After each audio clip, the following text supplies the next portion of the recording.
we like to call that, like some like sitcoms, they do it for the whole week. Yeah. And then they do the Friday show. Yeah. Yeah, that's kind of like what we did the other day.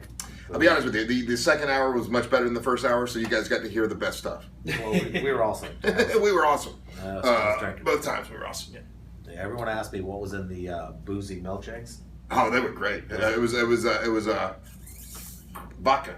Are we ready? We're ready. Can you kind of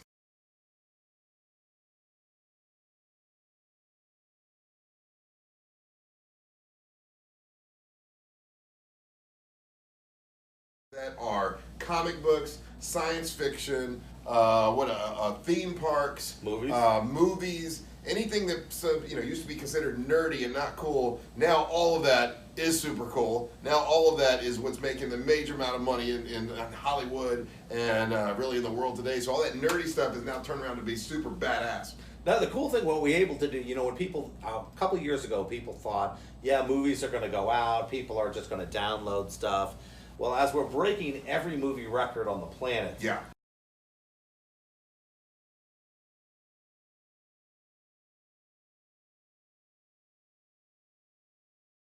What's funny about Avengers, they came up short about 50 million and decided, well, we're going to take a book out of Avatar and we're going to give you 6 more minutes and release it again on Friday. Now, wait a minute. When you say they came up short about 50 million, short of what? Short of the world record. With the world record. Okay, yeah. So, I mean, they made so much money. So, when they were 50 million short, yeah, they said, here's what we're going to do. We're going to throw in 6 extra minutes of Endgame and re-release it. How many people do you think are going to go and see it this weekend? Well, they're up against Toy Story. Toy Story's on the second week, so I think Toy Story will probably drop to about 40 million, which that might leave another 40, 50 million open. I think they're going to wind up, I think they might crack 40 million this month. And that's pretty big because last week they only did 2 million. So re-releasing it in the new format might actually times their money by about 20 times. But the final in this particular series of Marvel movies, the final is coming up this next week, which is Spider-Man Far From Home. And you have a really cool thing. Once again, Jeff Kaufman and Nerdy News and Big City Comics have rented out an entire theater, and people have an opportunity to win tickets to go see Spider-Man with us in our own private theater. All they gotta do is go to bigcitycomics.com. Yeah, the Facebook page. The Facebook page, okay. They go to the Facebook page, which is facebook.com/bigcitycomics, and under my video, just beg. And beg. Basically, you want people to beg for tickets and explain why they deserve tickets to go see Spider-Man Far From Home. And you're going to pick, we have about 50 people. Yeah, it's free in the Orlando area. Yeah. You got to go to the movie free. It's Wednesday. Where's that? Wednesday, that's next Wednesday. Yeah, we're at Fashion Square Mall here. Okay. I remember I used to go to the Fashion Square Mall to the movies when I was a kid. I haven't been in forever. I remember it being a nice theater, though. Yeah, it's stadium seating. It's nice. It's a nice theater. We've got about 50 seats. We're going to give away, I think, 36 of them. Yeah. So, because we got to go. I mean, come on. I got to go. Yeah. We'll all be there. And here's what's great for me. Now, when we went to see Avengers Endgame, I had to work the next day. So it always ruins the movie for me because I'm thinking, I got to get to sleep. I got to, whatever. This is July the 3rd. So the 4th, we're off. So I can go to Spider-Man, have a couple drinks, enjoy the, and if Mary Ellen's sleeping, just let her sleep. I mean, that's it. I mean, that's normally the way we like to do it, but I mean, it's so cool being able to own your own theater, because you know what, you walk up to the screen, you look at the guy, you go, make this so number one. Yeah. And they engage, and then the movie starts. And what time's the movie going to start, do you know? 8 o'clock. That's at 8 o'clock, okay. And then you also got a movie theater for the release of the movie Crawl, which is about alligators going crazy in Florida after a hurricane, and of course Savannah all into this. And so you rented the movie theater, and I know Savannah and Gatorland and Real Radio all going to be there. And if you want to win tickets to that, keep listening to the radio station. We're going to figure out how. Yeah, we're going to talk to you about that next week. Yeah, we'll do that next week. But this week it's all about Spider-Man. And how do you think that's going to do in the movie? I think it's going to be huge. I think the final totals. I think it'll edge over $1 billion by the time it's done. Really? I think it'll easily do $1 billion.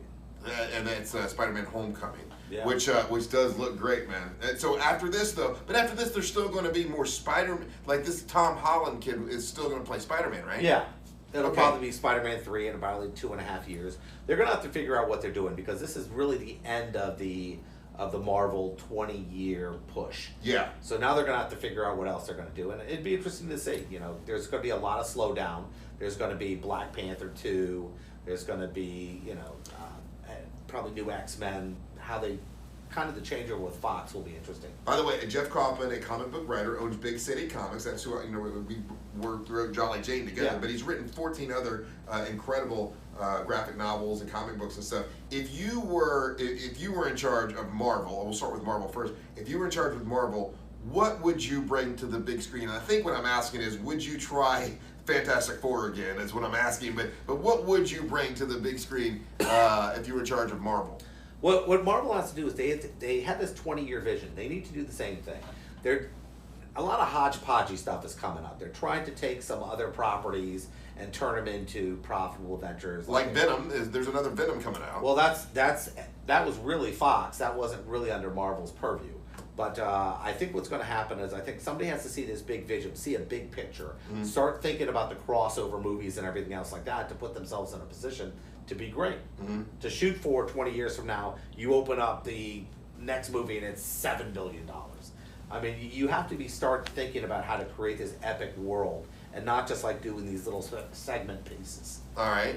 Ryan Holmes, what if you were in charge of Marvel, you're a Marvel guy, what would you bring to the big screen? What would you do? It's hard to say because I think it would. I see in the future superhero fatigue.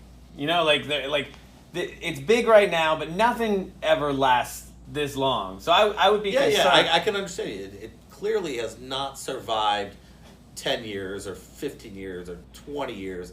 Actually, Batman just had its 35th anniversary. When I hear superhero fatigue, you know who says that? People who don't like superhero movies. Right. Well, I love a superhero movie. I'll be honest. But are you fatigued? I mean, how old are you? But I'm old school, man. How old are you right now? I'm 32. So you're not. You weren't even alive when the first Batman movie came out. I think I was. No. Not old enough to go see it, really. But yeah. I've been a comic book guy my whole life. Like that's where I started. So for me, when this first started happening with the first X-Men, where you got the first big budget, like when you were 12, movie, yeah, it was cool and I enjoyed it. And now it's everything. It's literally that's all of our entertainment. So you're not going to go to Spider-Man on Wednesday because you're done with it. I'm gonna go, but if I see another reboot of an X-Men, that's why I haven't gone to see the new X-Men yet, and I'm the X-Men guy. Well, the X-Men movies have sucked. That's not their fault. It's just they've been filmed. Well, because they keep doing the reboot. Because Disney wasn't in charge of that. That was Fox. I'm just glad that with Spider-Man, they didn't do that whole story over again when they rebooted it with Tom Holland. It's like, yo, we get it. He got bit by the spider. Yeah. Everybody knows that now. Let's move on. You don't have to do a reboot. In fact, what the cool thing would be doing, if you want to do a Fantastic Four, you put them in the real environment, make them adults, and go at it. You don't redo the origin again. You can move forward. Do you think that those characters, because they were great in the comic book, but for some reason, whenever you do the Fantastic Four on the screen, Mr. Fantastic, it looks too silly with him stretching and stuff, and it's hard to really make it a good movie. Does that make sense? I think what you have to do is you have to think creatively. You have to start thinking big picture. The problem with the Fantastic Four most time is their villains are weak. You had Doctor Doom in the first one, which was semi-acceptable. I like that. And then you had Galactus, which was like this cloud. You can't like it. Anytime you try to make the villain completely CG, you have a problem because it's hard to empathize with a cloud. Wasn't there one where they were like teaming up with Silver Surfer? Yeah, that was Galactus. But that was boring. Come on. That was one of the worst ones they did, other than the last one. They also have to shoot. They also have to get the epic directors. Don't go get the new time guy who did this cute indie flick and say, okay, now we're going to give you a $200 million budget. Here's a Marvel question. Okay, so I think Daredevil was somewhat successful on Netflix. Do you think they could make a Daredevil movie that would be successful? And there was another one as well with Ben. I forgot about that. Ben Affleck was Daredevil. Yeah, that was the Daredevil. That son of a bitch was Daredevil and Batman. Yeah, and he sucked in both. But you liked him in Batman. I like Daredevil too. Yeah, I did. It was slow. Slow. Affleck has that face. Yeah. Where it's like you're not quite sure whether he's just breaking wind or he's actually enjoying something. It's that face. It goes like. Yeah. I know we're in a podcast. They can't see my face, but it's like that face where. And I used to see him when he did the Kevin Smith movie, like Chasing Amy. You know, he has that same role he plays every time. Yeah. It's the same face he makes, and it's the Clooney face. He can't help it. He's face. he's locked into it. Yeah. I mean, but when you think about it, I mean, you're talking about superhero movies, and you know, Avengers Endgame, or domestically, 834 million. Black Panther, 700 million. Right. Avengers, 678. Marvel's Avengers, the first one, 623. Dark Knight, 535. I mean, I can go over the last 20 years of movies, and you're talking movies that average conservatively 250 or more million dollars domestically. We're not even talking international. So if you were in charge of saving DC Comics, what movie would you do if you were DC Comics? I don't think there's anything wrong with doing a Batman or a crossover or a team thing, but you have to start thinking globally. You have to start thinking 5 movies in a row. Yeah. That you want, whoever wants to see Wonder Woman, you want to see Batman, you want to see Superman, you want to see Flash, you want Green Lantern. I mean, it has to be done well, and believe it or not, Green Lantern didn't do that bad either. Green Lantern did $130 million domestically, 10 years ago. That's not bad. That was a hunk of monkey egg. But it still made money. Yeah. People still went to see it. So people like to sit on certain things. That Waterworld, for example, they say, oh, that was a terrible movie. That movie made a lot of money. It wasn't that bad, though. No, just people like to pee on things. I know they do. Hey, so, okay. I like Waterworld too. Yeah, I did. Yeah. You said something earlier. Of course, we do the nerdy news on the Monsters in the Morning. In case you don't know, we do it every Wednesday at about 9:15. Jeff Kaufman comes in and we do the nerdy news. And you said something today that I was kind of shocked about. You don't believe that Joker is going to do that well because you think once again DC is going to make it too serious for a comic book movie. All the previews seem like this Pulp Fiction version of the Joker. It just seems dark and broody. Yes, it looks definitely like seems this. dark. They're giving the Joker a reason for why he's so bad. Yes, yeah. Which you told me. I mean, when we started writing comic books together, you said, Russ, the villain has to have some likable qualities because if you just make him totally evil, then it's not as much fun. You gotta like your villains. Yes. You gotta empathize with them because when you don't, some of the best parts of the story, a lot of times your superhero is the straight guy in comparison to he's not the funny. Like if you look at the original Batman, Michael Keaton didn't play that role funny at all, and while Jack Nicholson was unbelievable. Right. In that Heath Ledger was the same way. He was great. Certain villains. Who's the guy who played William Dafoe in the first Spider-Man playing Green Goblin? Yeah. Those are the over-the-top characters that you'd like to see. It's not the Spider-Man character who's brooding and upset that his life's not going the way it is. It's the villain that defines how good the movie is. Well, speaking of villains and the Joker, the Joker that seems to get most of the heat, that's being like the worst one, is Jared Leto. And I didn't think he was that bad. Like, what did you think about Jared Leto as the Joker in Suicide Squad? Jared Leto's an awesome actor. I thought he was great in it. But the problem is that anytime you try to introduce 8 characters into a movie, right. Don't have time for it. There's no backstory. So he gets his shots. Oh, real quick.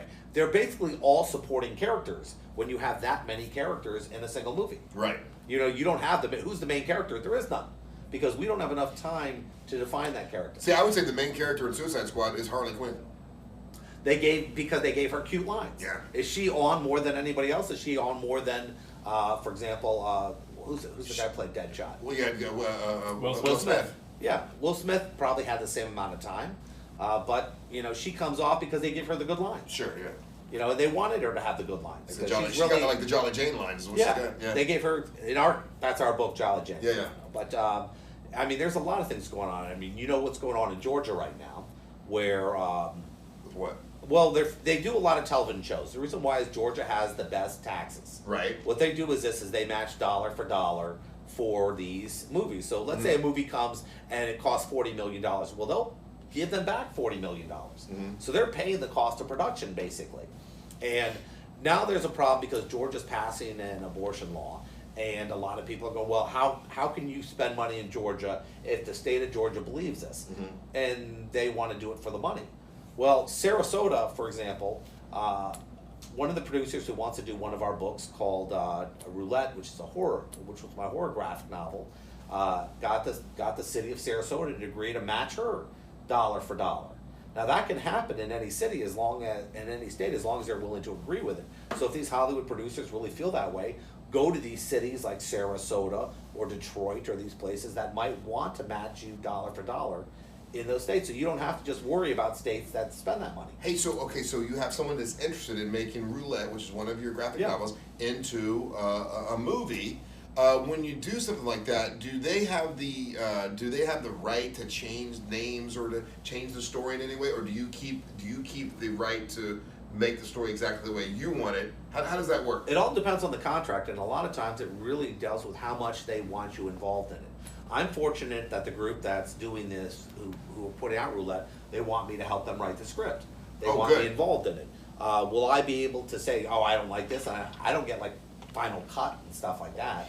I mean, what's going to happen is they're going to come up with it. I'm going to be willing to give them a certain amount. They're going to give me a certain amount of money for me to say, okay, you know, give my blessing. But if they decide to do something else, that's on them. You know, Gotcha. that's I'll be able to help out with the script, but in the end, it's going to be a director's vision that's going to come out, and more than I'm sure likely, it's not going to see it. He's not going to see it out of my eyes. He might say he wants to, but you know, people see things differently. And more than likely, they'll film it in Sarasota. Well, they're thinking about trying to get it done in Orlando if they can get the matching. Wow. But I mean, this is all, you know, investors and stuff like that spending money and stuff.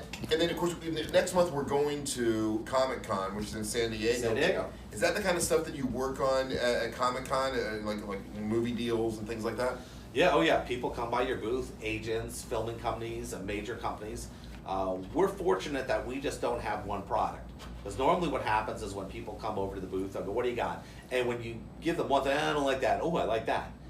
If you only have one thing, you know, they kind of want to have choices. And I think they want to not like something and like something else. It's just human nature. Well, that way they can feel, it seems like they're making a choice and they have some intelligent decision-making process in it, and they can turn one thing down, oh, but this was brilliant. Oh yeah, I made my choices, this is how I feel. Yeah. It's a strange world we're living in right now, because you know, what is acceptable, what's not acceptable as far as R ratings and PG ratings and G ratings. I mean, there's a great series on Amazon right now called Good Omens. Good. Okay, is that a good one to watch? Oh, I love that. I've loved it. It's David Tennant from Doctor Who, and he was the villain in Jennifer Jones, the first one. Jessica Jones. Jessica Jones. Sorry, Yeah. I always butcher that for time. I don't know why. Maybe it's 'cause my sister's name is Jennifer. But yeah, he was the villain. He was the Purple Man in the first one, It's and it good. came really well. And he's such an excellent actor, so he plays like a demon in this one. Okay. But he's a good-natured demon. Well, Snarky British demon. Yeah, he's a snarky British demon, and you know, I don't want to say the religious right, because I don't know if it's just a small group, but 20,000 religious right have wigged out, going, "You're glorifying Satan." Nobody wants to be the demons. You had one demon which was likable, and the rest were really like their faces are falling off. Nobody wants to be a demon from watching Good Omens. No. So the best thing is this: they fill out this. They fill 20,000 people fill out, you know, a petition to say we don't like it, to get Netflix to take it off. And it's not on Netflix. It's not on Netflix. It's on Amazon. It's on Amazon. Knucklehead. So you are so stupid. Yeah. You shouldn't be able to. I think there should be a test you have to take before you sign a petition, or even create a petition. Just a sense of who you are. So just being able to breathe shouldn't be. Yes, breathing. Hey, what about? I saw that someone wanted me to ask you about something on Amazon called Boys or The Boys. The Boys. It comes out. It's going to be on Hulu, I thought, or it might be Amazon. I think it's Amazon. It's Amazon. But it starts in 3 weeks. It's What is that from? God, I know it. You're not. God, I know the writer. It's not DC? No, it's not DC. It was an independent. Oh, independent. Okay. I forgot who it came out. Well, I love seeing these independent comic book people getting movies. That's good. But it's like superheroes and people fighting superheroes. And The Boys was really rough. God, I remember somebody saying to me, my books reminded them of this writer who writes this book. And he goes, well, you're not blank. I gotta remember. It's a real rough writer, and The Boys is a really rough thing. So I'm hoping they capture the same feeling in the comic books as they do in the actual television show. It's really hard to try to capture the same feeling. Like The Walking Dead is good, but it doesn't always feel like the comic book. So you get what you get. Right. You know, but I'm still gonna remember this guy's name. Did somebody? Garth Ennis. Garth Ennis. Yes. God, when I wrote this book called Horror. It's about a guy who does anything for money. And the store owner said to me, he goes, Jeff, I can't put it out front because of the name. I said, you have the boys out front with this rat running across the cover with a severed penis in his hand. And, and I said, and he goes, well, you're not Garth Ennis. Ah, gotcha. Yeah. And I was like, okay. So, but now it's okay now that I put out 14 books, people don't now you can do hide the books. And I think that's the tough part about it. I said, it's like people get known for something, like Tarantino. Tarantino will get away with something that another director won't get away with because they go, that's just him. Yeah. And I think it's weird how we have this double standard on people. I mean, I think that's why the Tim Burton Dumbo movie was so bad, because they didn't allow him to be Tim Burton. Gotcha. They go, well, we can't screw with Dumbo, so you're going to have to just make a clean movie. And it is that bad. It's just not Tim Burton. Is it boring? It doesn't. Yeah, it doesn't feel like Tim Burton. The characters don't feel Burton-esque, and it feels like he made a Disney movie, and he took one for the team. Okay. So I mean, that's just the way that feels. And I'd like to see him do like Frozen. They actually have Frozen 2 coming out. That's what I mean, like Frozen, like as a dark Tim Burton movie, I could definitely see that happening. The Star Wars lands have opened up at Disney World, Disneyland, and they're killing it. Oh yeah. I mean, they're selling lightsabers like they're snow cones. And it's a build your own lightsaber thing, right? Like for $140, it's not a snow cone, and they're just making hand over fist. Good for them. Yeah. I like when they do, but I don't like that they raise their prices. Well, they did raise their prices, but 20%. I don't think it's going to hurt. I think people are still going to pay it. That's because we need it. It's like it's what we call our childhood crack. That's what it is. It's heroin to us. See, Disney is heroin.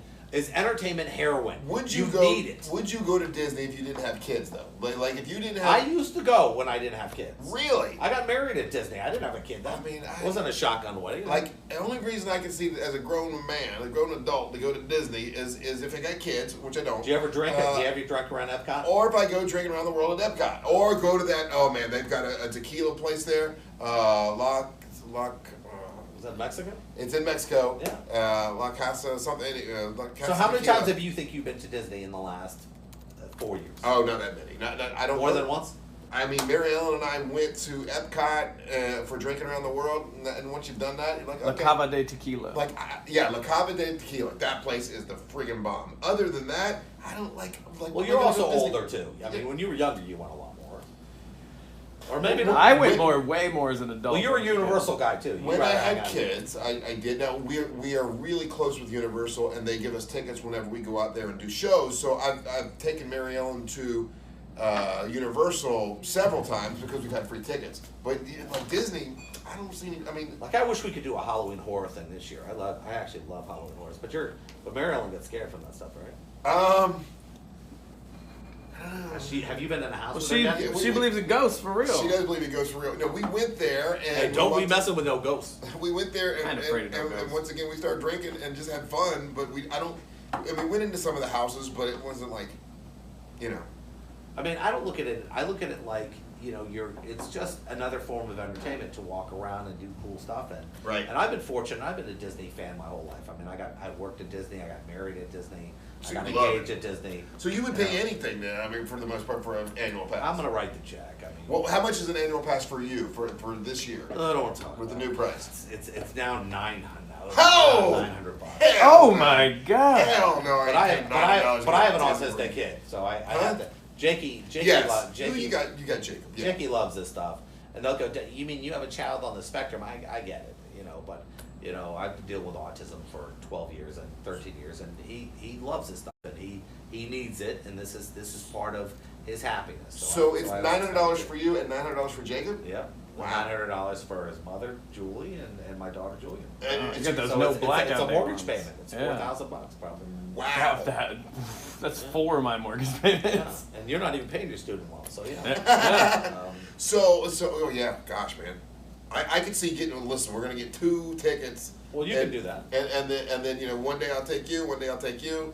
But Jacob goes once or twice, 3 times, 4 times, 10 times a month. He loves it. So I mean, we definitely get paid out of it. It's just a lot.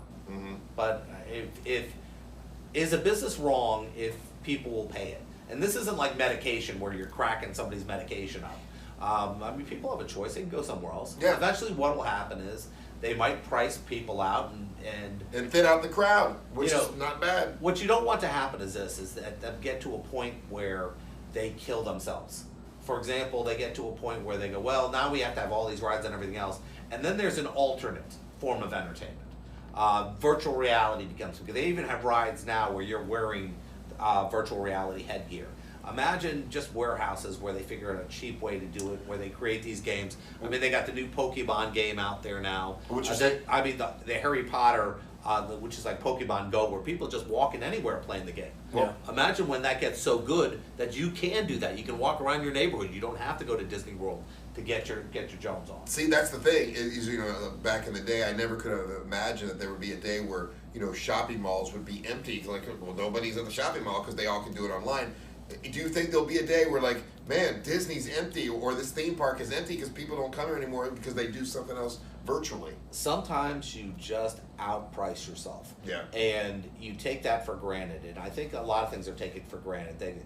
The line was this, and Disney follows this philosophy, and I'm not making this up, this is the truth. They said as long we've raised our price every year, and our attendance goes up. As long as attendance goes up, we're going to keep raising our prices.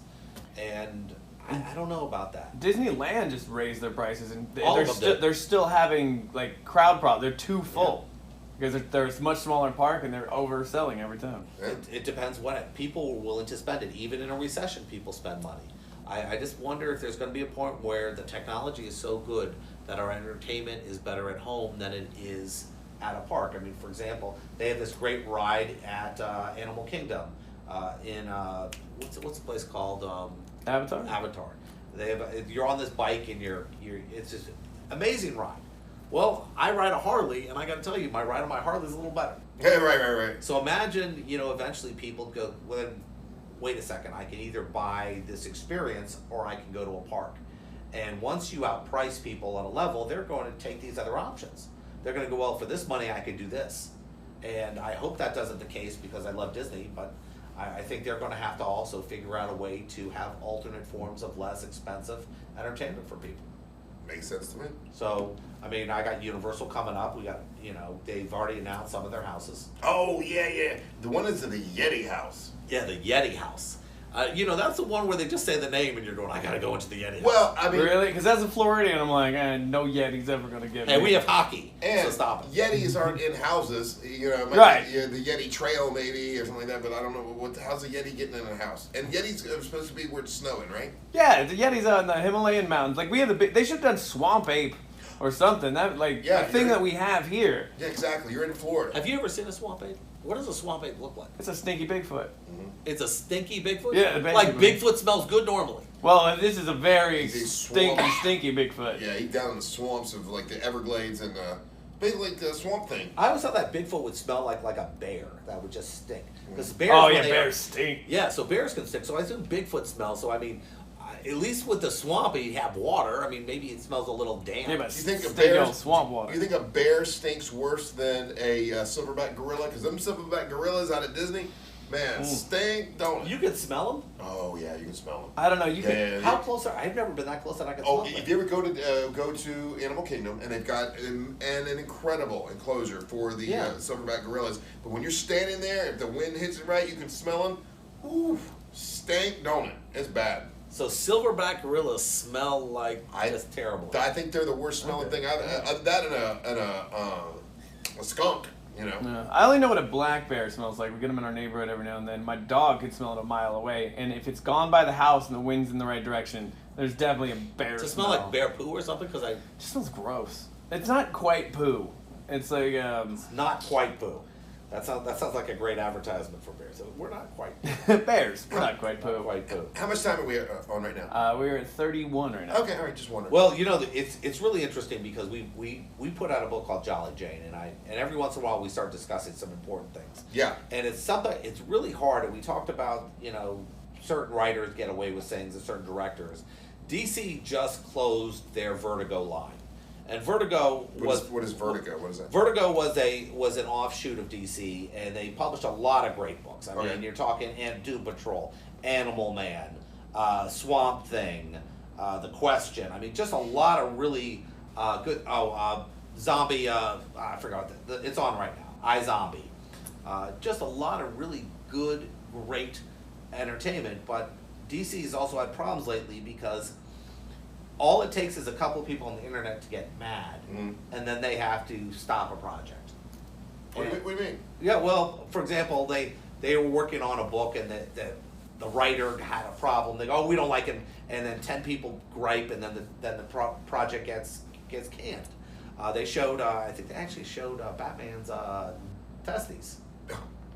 And, what? People lost their They mind. showed the Batwiener? The Batwing. You can't show the Batwing. Oh, bat I balls. remember this. bat balls. I do remember this. Yeah, and It was a sex scene. and or people something. were so crazy that, and the sad part about this way, Venom was a good example. Deadpool's a good example. There's an audience out there, an adult audience, not for my 11-year-old child, Sure. but for me. And there's enough people who are willing to spend the money and who want that form of entertainment that it is unbelievably upsetting to me that I'm being told by some group on the internet who's offended by this and offended by that. I'm offended by a lot of things, but I don't get to tell you not to watch it. For Yeah, example, you just don't watch it yourself. the grossest show that has aired on television in the better part of 50 years is The Bachelor.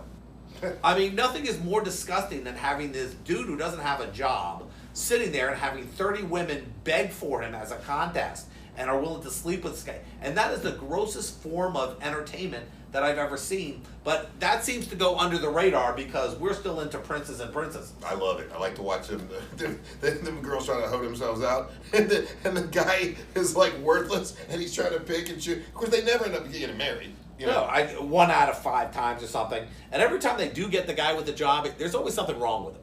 Because he wouldn't be on this show if there wasn't something wrong with him. Right. They actually have one of the lowest success rates of happy relationships and lasting relationships out of anything on TV. Yeah, there's only one couple I think that's still married from that. I mean, so eventually, what's the real thing? What do you do? I mean, for example, they just put the director Gunn back on. James Gunn under James Guardians? Gunn back on Guardians. Yeah. Because he offended somebody on a tweet he made 10 years ago. Right. And do we really want to be that people? And No. that's the sad part about our lives is that we forgive people, we don't forgive other people, we start getting a little crazy. The fact is they're producing entertainment. I can't follow their regular lives anymore. Like Bill Cosby is a good example. What's he doing now? Oh, he's appealing. I know He's appealing his case. He said the judge didn't like him. He's in prison, and I know on Father's Day he was sitting around talking to all the other prisoners about being a good dad. Yeah. Yeah, apparently he's really well liked in prison. Yeah. Well, who's not going to like Bill Cosby? You're sitting there. You go, who you going to hang out with, the child molester or Bill Cosby? Right. I mean, you got to go with Bill. I mean, they went from throwing hot dogs and bread at him to being best friends very quickly. Yeah, they did. Well, at first, it was like, They're throwing hot dogs at him. yeah, they were throwing food at him and stuff. But now they're like, How good is prison that you're willing to give up your meal? I mean, I don't. Well, do you get 3 seconds now? You're eating better in prison than I do right now. Well, that's good. Ramen noodles, yeah. I mean, you're getting 3 meals a day. I get 1, maybe 2 in at best. Oh, you're telling a story. No, I don't eat 3 full meals a day. I usually 1 whole meal. It's usually for lunch, and then I'll snack dinner, snack breakfast. Man, you're making me hungry. just You're talking broke, about man. it. I'm hungry right now. I remember going to prison. I visited a prison on Christmas, and they were serving bologna. And I hadn't eaten bologna since I was probably 8. Oh yeah. And I got to tell you, I really miss bologna. Bologna's good. Bologna was really good. Fried bologna is the damn deal. So that people are throwing their hot dogs at Bill Cosby. I'm sure Bill was going to throw them more. I think that happened once, and now it's like a whole. It was one dude who threw a hot dog at him. One old nasty hot dog he had. I wonder if that guy was got hot dog that. day. I wonder if they beat him up for doing that. I wonder if one goes, "Hey, you can't throw a hot dog at Bill." He throwing hot dogs at Bill Cosby. Well, anyway, so he's appealing now because he says that He the says judge. the judge didn't like him. They allowed testimony. I think the problem is they brought in a lot of. This is the deal. I can't show that you're guilty of a crime by just showing a bunch of your past bad acts. Mm-hmm. I can't go, well, see how he treated this woman and see how he treated this woman. One of the issues he's bringing up is since they had 5 women testify in different things, which there was no proof that these ever happened, but that the jury might have found him guilty because of those past acts and not the act dealing with the actual victim in this crime. And that can be a problem, but this judges are afraid. They're elected officials, and they don't want to be kicked out. So they would rather lose on appeal than make a bad ruling. Like, remember the OJ case? and they went into OJ's house. Yeah. They hopped the fence. They started collecting evidence. They said, they clearly violate search and seizure rules and rights and everything. And they had a hearing, and they said, well, in a case where the only reason why they were allowed to go in was because they claimed that they were afraid for somebody's life and it was an emergency situation. Mm-hmm. So they asked they're asking the police officer on the stand, an emergency situation, would you have drawn your gun? Yes, I would have. Did you draw your gun here? No, I didn't. An emergency situation, would you call for backup? Yes, I would. Did you call for backup? No, I didn't. And it ran So that. it wasn't Clearly wasn't an emergency situation. But this judge, there was no way she was going to be the reason that OJ walked. Sure, nobody wants that. So that's why, like in Vegas, when OJ got busted for stealing back his memorabilia, the judge just crucified him. Yeah. Just threw the book at him. If he was somebody else, he might not even have gone to jail. Yeah, Much less sure, prison. no, yeah. So, I mean, they're just weird ways that we're looking at it. And some of the entertainment that we're looking at now, we like and we don't like, and it gets out of hand. I mean, I've seen some good movies in the past, couple months that were off the beaten track that most people wouldn't go see because it doesn't follow the formula. What do you think about the newest or the next, and I guess it's the last in the series, Star Wars movie? It's coming up soon, right? Star Wars has a problem, and they have an audience. It's kind of like Harley Davidson. Yeah. They have the same problem Harley Davidson is. Their viewers are older, they're set in their ways, they want things a certain thing, and they keep trying to sell to that same group over and over again. Mm-hmm. That's why they just keep repeating the same storyline. He's the same character, but it's a different character. Mm-hmm. It's the whole same feeling. So I sit there and I watch this, and I go, step out of, they did which was Rogue One. Rogue One was a movie that they went out of context and they did something cool. And that was a great movie. It has nothing to do with the Star Wars story that we all know, but it's in the Star Wars world. Yes, and it was really well done because they didn't feel a need to repeat what they had done in the past. And it was a fantastic movie. The last Star Wars, I'm watching, I'm going, wait a minute, I think I saw this movie. It was the first 2 Star Wars movies I watched. Yeah. And I'm going, are they going to... And then they do these weird things that I don't understand. Like, for example, they have this huge base on this planet, and they have one door. They have one door, and I'm good. That's all we got. Okay, the problem is it takes the door like 10 minutes to close, and they keep the door open. We didn't think about We're it. going the safest place on the planet. Well, let's leave the front door open. That takes us a real long time to close. Look, they were in a nice neighborhood. They're not used to locking their doors. Hey, let me ask this It's question. like- I Canada know, of but space. that's the whole point of it. Can they create something new in a refreshing way that they can grab their older audiences and their younger audience and pull it together the same way Avengers just did. Avengers, 10-year-olds were loving that movie as much as adults were. So Star Wars still has one more movie left in this whole series of Star Wars, but obviously they're going to come up with some more stuff, right? I mean, they have to now. You got Disney World in Orlando, Disney out in California. They've pretty much put the bank all on Star Wars. They have to come up with some more Star Wars movies. They're going to keep doing it. They're going to keep rehashing it. Star Wars is going to keep making money. Will it make as much money as the Marvel movies? I don't know. What's strange is that, the deal with Universal is Universal bought the rights to do all the Marvel stuff when Marvel wasn't owned by Disney. Mm-hmm. And there's a $100 million clause. Now, Disney, look at me right now. Who's ever running Disney World? Write the check. It's $100 million. It's not even, you spend less than that on a single movie. You can buy the park back again. So you can actually have all the Marvel stuff you want in Disney World if you're willing to just write the check for $100 million. It's cheap. So for go ahead and do that. $100 million, they would get what? They'd be able to build their own park. They'd be able to have their own rides. They'd be able to use Spider-Man could be walking through Epcot. You could do those cool things again. And they're just losing money by not being able to do that. So I think the contract says that anything below the Mason-Dixon line, they can't do, and the penalty is $100 million. Spend the money. Will Star Trek ever be rebooted? Do you think? It's done now? I mean, they had a couple pretty good movies, and then it was Chris Pine, right, played Captain Kirk. Yeah. Do you think that there'll be another one? Yeah, I think absolutely. They'll probably have one in the next 2 years. They're not going to give it up. People, every time they keep redoing everything over and over and over again. I mean, come on, Men in Black again. I mean, I have no interest in that. I mean, that's the problem. They completely said, we're going to forget the nostalgia. We're going to, it was the Harley Davidson issue. They forgot the people who were going to spend money to go and take their kids. And that's why they lost everybody. And I think You think they thought, well, this guy plays Thor. He's pretty cool. People like him. We'll put him as the lead actor, and everyone will want to go see it. That's not what happened. No, what happened was if they would have just had Will Smith, and they could have spent the money, and they would have made another $100 million by doing that. But that's just what they do. So Yeah. no clue. Sorry about that. That's all right. Hey, well, I know we're going to wrap it up here in a minute or two, but we'll be going to San Diego. Yeah, we'll be at San Diego Comic-Con. In 3 weeks? 3 weeks. I think it's 3 weeks. And we'll have issue 4 with us. We have a bunch of specials with us. We have a cosplay special, which is going to be really good. Issue 4 of Jolly Jane. Yep. Will be out for that. And then, are you excited about San Diego? I know you've been several times before. Well, I get what happens for me is, if I was just showing up and in the booth, Yeah. I'd be ridiculously excited. But Yeah. I'm in charge of making sure everything gets there. A lot of work involved. So the book has to go to the printer. There are a couple things that need to be done. Mhm. I always feel better once I'm set up. Mhm. So we'll be set up Tuesday night. We completely set up, and Wednesday's preview night, and then you get in preview night. So I'll be you'll at preview night, and then you leave a day early. You leave Sunday. Sunday. And we have a $100 bet.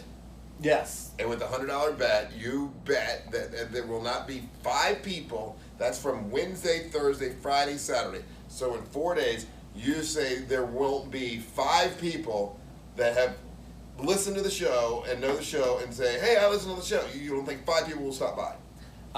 That's a $100 bet. I think yes, but see I have a feeling you're salting the mind. Would I do such thing right home? Yes. 100%. Yeah, salting the mind. For those who don't know what salting the mind is, it's when you stick gold flecks in a mine to make it look like there's gold. So what he'll do is keep saying this, and then somebody will just, I got to come by and say Russ Well, Apple of with the course. bet. But if you really care about me, Yeah. you'll pretend you don't know him. So wait a minute. Oh, are you? And you can fake it, and then afterwards, because then that won't count. So No, if I say, hey, do you know the show? And they say yes, boom. Okay. I'll take All a right. picture with them, and I'll be like, here's number 1, number 2, number 3. Yeah, I already have one person I know is coming by. So I got 1. I know I think it's 4 more. Now, is there a possibility? No, we do this on Real Radio. Does this? We're on Real Radio's podcast. We also on a Real Radio iHeart channel, 104.1. We do the 15-minute show. Yeah. I hear there's a possibility they might put this, air this live. A possibility. That's crazy. That's a little nutty. So a podcast becomes a radio show instead of a radio show becoming a podcast. It happens all the time. Wow. It happens all the time. It's a weird world how that works. Yeah. I guess we're semi-music. Oh yeah. Just semi. Oh yeah. But Ryan Holmes is fun. We get Ryan here every once in a while. He's not on camera. Are you on camera? I don't know. I am on camera. Okay, all right. Boom. So Ryan's the guy with the beard. Ryan, what's your, when you think of the nerdiest thing that you love? What's your big nerdy thing? Let's see, nerdiest thing that I love. I play card games like the Magic the Gatherings and Hearthstone. You spend your money on that? Do you really? Yeah. Oh no! You don't know what this is. No, I don't. These cards can get expensive. They can. I'm very low level in my deck building. So when you buy the cards, And then you can lose them, can't you? Yeah, and you can trade them, you can lose them, you can battle for them. I do that, and I play a lot of tabletop board games. I enjoy that, like Settlers of Catan. Okay. I've been playing this one with my buddy. I forget what it's called, but it's one with trains where you try to make the longest railroads. Now, some people are just doing it online. They're saving money. They're just going online playing the games. And I had this conversation with Phil from Coliseum yesterday because Coliseum of Comics, yeah. Yeah, he owns like 12 stores. He's one of the largest retailers in the country. And my partner Craig my law partner was talking to him about Dungeons & Dragons, and he was going, "Well, have you ever played online?" And he's trying to convince Phil to play online. And I looked at it, I said, "Phil sells cards. He sells all this stuff. Yeah. You think he's happy that people are not buying stuff anymore?" Yeah. And there's definitely two different trains. And Dungeons and Dragons online is not the same thing. Playing it in person is how you got to do it. It's fun. It's a community group activity. You played Dungeons and Dragons. Oh yeah. Dungeons and Dragons is essentially doing improv, but with a very specific set of rules in your world. Oh really? Yeah, like you become the character, and the more fun it is, the more people take it quote unquote seriously, and you become your character, and you have the conversations. You're of course playing the game and everything, but I enjoy that part of it. Now the question that Phil and Craig were talking about, They said, Craig asked me, he goes, well, can your character actually die when you're playing?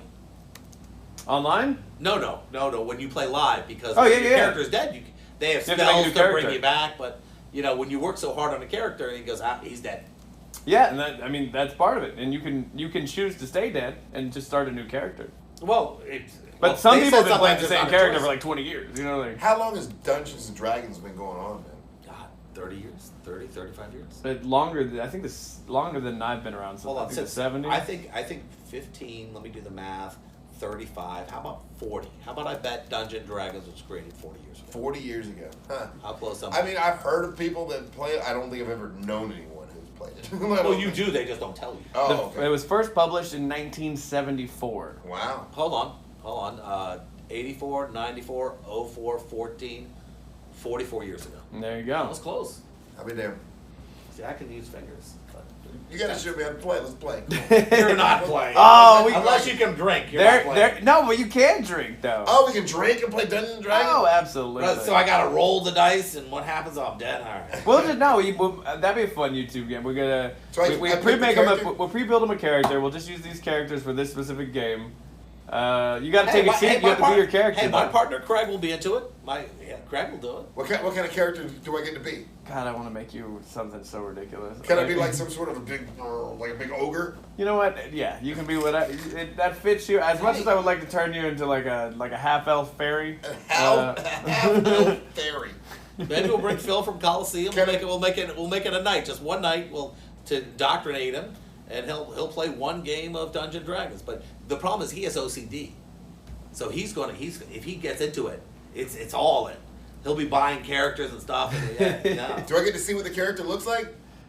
If you draw it out yourself. Oh, you gotta draw it yourself. Okay, all right. Well, you can pick an ogre or something and say, Well, it'd then be funny. ogre fairy. Actually, I can Photoshop you as an ogre. I want to be an ogre fairy. I want to be an ogre with wings. What do you do? Now you're just being ridiculous. An ogre and a fairy. That's like having a Pomeranian and a Great Dane. Ogre fairy. That'd actually be a good-looking dog. Like a miniature. Yeah, but it'd be a really horrifying 5 minutes for one of them. Can I be an ogre fairy with 3 wieners? Is that possible or I no? don't know. Okay. Just one. All right. All right. Anyway, listen. If you want to get Jolly Jane or any of the incredible comic books or graphic novels from Big City Comics, just go to bigcitycomics.com. If you want to join us to see Spider-Man, the Far From Home next Wednesday, go to Big City Comics. It's the Facebook page. Go to facebook.com/BigCityComics. There's a video. Put why you should go. Why you should. And I'm gonna pick. I'm gonna give out. I think it's like 18 two people passes. Yeah. If you have 4 people, give me a reason why all 4 of you should go. And you're trying to leave. You want to leave the first 2 rows empty because you don't think people will be happy sitting in the first. The first 2 rows are empty. If you go online, you say to me, Jeff, I'm I'll sit willing in the to first 2 sit rows. in the first 2 rows. I will give it to the first 20 people. You hear that? But you got to sit there. You can't gripe to me later. Right, no the reason griping. why I bought the theater. No guff. Yeah, no guff. We bought the Yeah, theater. that's my thing. And I made sure these 2 were empty. Two rows were empty because I just sit in the front row. I just sit in the second row. I'm not going to take heat for doing something nice. You don't want to take any But guff. if you want to be part of the first and second row people and you're willing to do it, Just tell me. Just tell me. All right. That sounds No good deed goes unpunished, so be Yeah, ready no for that kidding. to happen either way. All right, thank you for listening to the Nerdy News. I'm Russ Rollins. That's Ryan Holmes. That's Jeff Kaufman. And it's the Nerdy News. And what else do we need to tell them? Enjoy our nonsense. Booyah.